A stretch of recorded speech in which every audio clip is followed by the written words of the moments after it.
आरक्षणावरून वेगवेगळे वादविवाद महाराष्ट्रामध्ये सुरू झालेले आहेत आणि त्याच्यामध्ये विशेषतः मी अतिशय स्पष्टपणे आपल्याला सांगू इच्छितो की स्वतः मुख्यमंत्री महोदयांनी घोषणा केलेली आहे, उपमुख्यमंत्री याच्या संदर्भात बोललेले आहेत की ओबीसी समाजाच्या आरक्षणाला कुठलाही धक्का न लावता मराठा समाजाला आरक्षण देण्यासाठी सरकार कटिबद्ध आहे। एवढ्या स्पष्टपणे सरकारची भूमिका असताना सुद्धा काही स्टेटमेंट हे आदरणीय भुजबळ साहेबांच्याकडून जे निघाले त्याच्यावरून ओबीसी समाजसुद्धा आक्रमक झाल्याचा दिसत आहे। तरी माझी भुजबळ साहेब हे आमचे सरकारमधले ज्येष्ठ नेते आहेत। आमच्या ज्याला मीटिंग होतात कॅबिनेटचे सर्व सदस्य त्याला उपस्थित असतात आणि त्याला ज्याला जी चर्चा होते त्याच्यामध्ये सुद्धा ते मोकळेपणाने बोललेले आहेत आणि त्याच्यामुळे समाजाच्या मनामध्ये असा काही गैरसमज असेल ओबीसी समाजामध्ये तर तो दूर करण्याची जबाबदारी सुद्धा त्यांची स्वतःची आहे, कारण ते सरकारचे एक ज्येष्ठ मंत्रीसुद्धा आहेत आणि म्हणून मी त्यांना विनंती करू इच्छितो की हा जर गैरसमज झाला असेल आणि त्याच्यामुळे ओबीसी समाजाचे सुद्धा मोर्चे निघणार असतील तर सर्व ओबीसी बांधवांना मी सांगू इच्छितो की ओबीसी आरक्षणाला कुठल्याही तऱ्हेचा धोका नाही। मी स्वतः ओबीसी आहे। अनेक वेळा मला सर्टिफिकेट मिळताना काय अडचणी येतात याची पूर्ण कल्पना आहे आणि त्याच्यामुळे अनेक वेळेला एक गोष्ट लक्षात घेतली पाहिजे की सरकारने एखाद्या समाजाला आरक्षण जाहीर केलं म्हणून त्यांना ती सर्टिफिकेट मिळत नाहीत।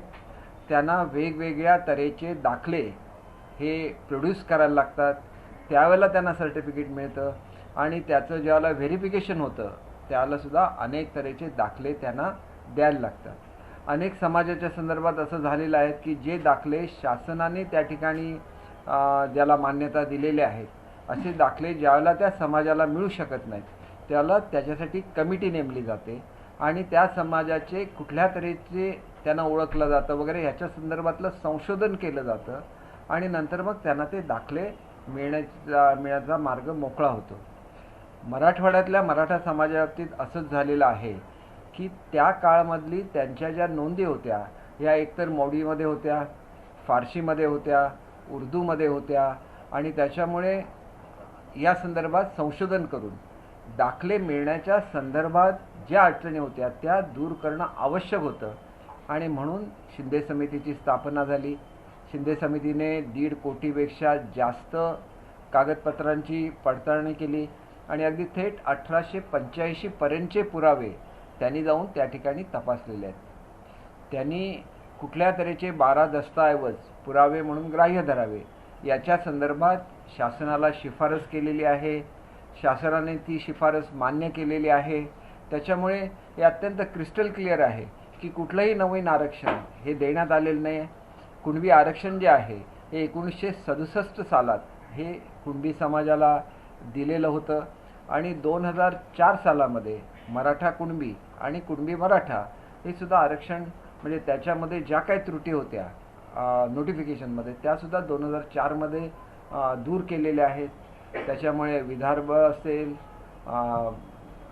उत्तर महाराष्ट्र असेल, पश्चिम महाराष्ट्राचा काही भाग असेल याच्यामध्ये हे दाखले सहजासहजी मिळू शकतात, कारण त्या ठिकाणी नोंदी असतात। या नोंदी मराठवाड्यामध्ये नसल्यामुळे जे दाखले मिळायला अडचण येत होती ती पहिल्या टप्प्यामध्ये बरीचशी दूर झालेली आहे, अजूनही संपलेलं नाही। दुसऱ्या टप्प्यामध्ये अधिक फॅमिली आणि अधिक डॉक्युमेंटरीचं व्हेरिफिकेशन होईल।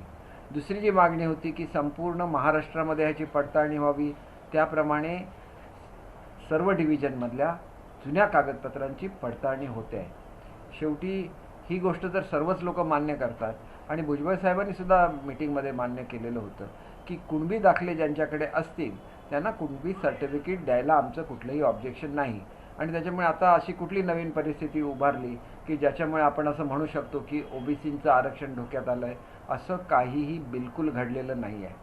आणि ज्या एकंदर जाती आहेत जवळजवळ 349च्या दरम्यान ह्या जाती आहेत ओबीसीमध्ये, तर या सगळ्या जातींना प्रोटेक्शन आहे या सगळ्या। आणि आपण दुसरी गोष्ट लक्षात घेतली पाहिजे की जे निर्णय 2014मध्ये झाले, 2019मध्ये झाले याच्यामध्ये स्वतंत्र आरक्षण जे फक्त नोकऱ्या आणि शिक्षणापुरतं आहे, याच्यामध्ये पॉलिटिकल आरक्षण नाही। ओबीसीना पॉलिटिकल आरक्षणसुद्धा आहे जे 349 जाती आहेत त्यांना। ओबीसी प्रवर्गातून ते उभे राहू शकतात, निवडून येऊ शकतात. ज्या ठिकाणी नगराध्यक्षांचं सरपंचाचं आरक्षण आहे तिथं ओबीसी निवडून येऊ शकतात. आपण जी नवीन सवलत दिलेली आहे या सवलतीमध्ये फक्त शिक्षणासाठी आणि नोकऱ्यांपुरतं हे आरक्षण आहे आणि हे हायकोर्टामध्ये टिकलेलं होतं. सुप्रीम कोर्टामध्ये हे आरक्षण टिकावं म्हणून माजी न्यायमूर्तींची समिती आहे. आता याच्यामधल्या ज्या टेक्निकॅलिटीज असतात ह्या समजून सांगण्यासाठी माजी न्यायमूर्ती जर जरांगे पाटीलना भेटायला गेलेले असले तर त्याच्यामध्ये न्याय नाकारण्याचा कुठलाही विषय येत नाही. या आरक्षणाच्या संदर्भात तांत्रिक बाबी काय आहेत, कायदेशीर बाबी काय आहेत हे समजून सांगायलाच लागतं.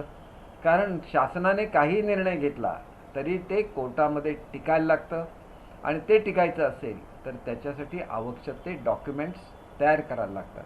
आणि म्हणून दोन तऱ्हेने शासन काम करतं आहे. एक, कुणबी दाखले ज्यांच्याकडे आहेत ते ओबीसीमध्ये आहेतच, फक्त त्यांना दाखले मिळण्यामध्ये सुविधा निर्माण व्हाव्या ह्याच्यासाठी शासनाने समिती नेमलेली आहे. त्याचा पहिला अहवाल शासनाने स्वीकारलेला आहे आणि अधिकचं संशोधन झालं आणि दुसरा अहवाल आला तर तो अहवालसुद्धा शासनाच्या समोर येईल. स्वीकारल्यानंतर ही संख्या वाढू शकेल. परंतु एकंदरीतच ओबीसी समाजाच्या आरक्षणाला कुठेही धक्का लागलेला नसताना अशा तऱ्हेचा संभ्रम समाजामध्ये निर्माण होतोय याची गंभीर दखल ही आदरणीय भुजबळ साहेबांनी सुद्धा घेतली पाहिजे. ताबडतोब याच्यामध्ये लक्ष घातलं पाहिजे आणि ह्याच्यावरचा खुलासासुद्धा त्यांनी स्वतःहून केला पाहिजे अशी मी त्यांना नम्र विनंती करतो. दुसरी बाब अशी आहे की ओबीसी समाजांच्या नेत्यांची सुद्धा ज्या ठिकाणी प्रेस झालेले आहे ते प्रेसमध्ये बोलत असताना शेंडगे साहेबांचं मी ऐकलेलं आहे. लवकरच मुख्यमंत्री ज्याला आता ते काश्मीरला शिवरायांच्या पुतळ्याच्या त्या ठिकाणी उद्घाटनाच्या निमित्ताने गेलेले आहेत.